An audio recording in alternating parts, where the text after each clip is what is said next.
Divorce হলে স্ত্রী সন্তানের যে ক্ষতি হয় এর জন্য স্বামী কিয়ামতের দিন আসামি হয়ে দাঁড়াবে কিনা, অত্যন্ত গুরুত্বপূর্ণ একটা বিষয়। আচ্ছা বলেন তো ভাইরা, ডিভোর্স হলে কোনো মেয়ের যখন ডিভোর্স হয়ে যায়, ডিভোর্স হওয়ার পর সবথেকে বেশি ক্ষতি হয় কার? সবথেকে বেশি ক্ষতি ওই ছেলেরও হয় না, সবথেকে বেশি ক্ষতি ওই মেয়েরও হয় না, সবথেকে বেশি ক্ষতি হয় হচ্ছে তাদের যদি কোনো ছেলের সন্তান বা মেয়ে থাকে, তাদের যদি সন্তানাদি থাকে, ওই সন্তানের সবথেকে বেশি ক্ষতি হয়। কেন ক্ষতি হয়?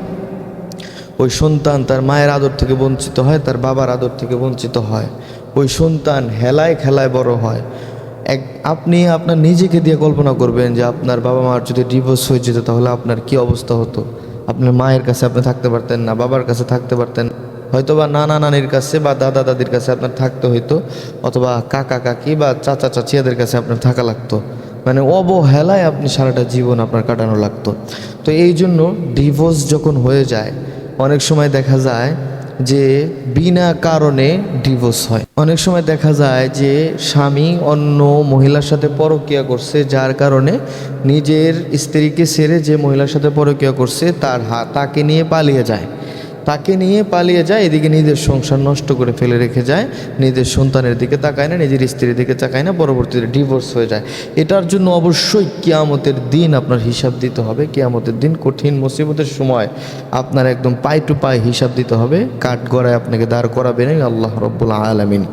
এবং কি, যে সকল মহিলারা, অনেক মহিলারা আছে যে পরকীয়া করে, অন্য ছেলের হাত ধরে, বিয়ে হয়েছে, সন্তান হয়েছে, এরপরে অন্য ছেলের হাত ধরে চলে যায়।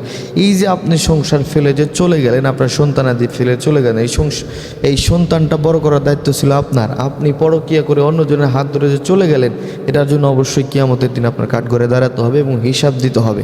এই জন্য এখানে যে প্রশ্নটা আসছে যে ডিভোর্সের জন্য স্বামী কিয়ামতের দিন আসামি হয়ে দাঁড়াবে কিনা, স্বামী বা স্ত্রী দুইজনের মধ্যে থেকেই যার দোষ থাকবে, যে ইচ্ছাকৃতভাবে বিনা কারণে অন্য মানুষের সাথে পরকীয়ায় লিপ্ত হবে এবং সংসার নষ্ট করে দিবে, তাকে আল্লাহ রব্বুল আলামিন কিয়ামতের ময়দানে প্রশ্ন করবেন এবং কাঠগড়ায় দাঁড় করাবেন। এই জন্য স্বামী যদি দোষ করে, স্বামীর অবশ্যই কিয়ামতের দিন হিসাব দিতে হবে। স্ত্রী যদি দোষ করে, স্ত্রীরও কিয়ামতের দিন কি হিসাব দিতে হবে।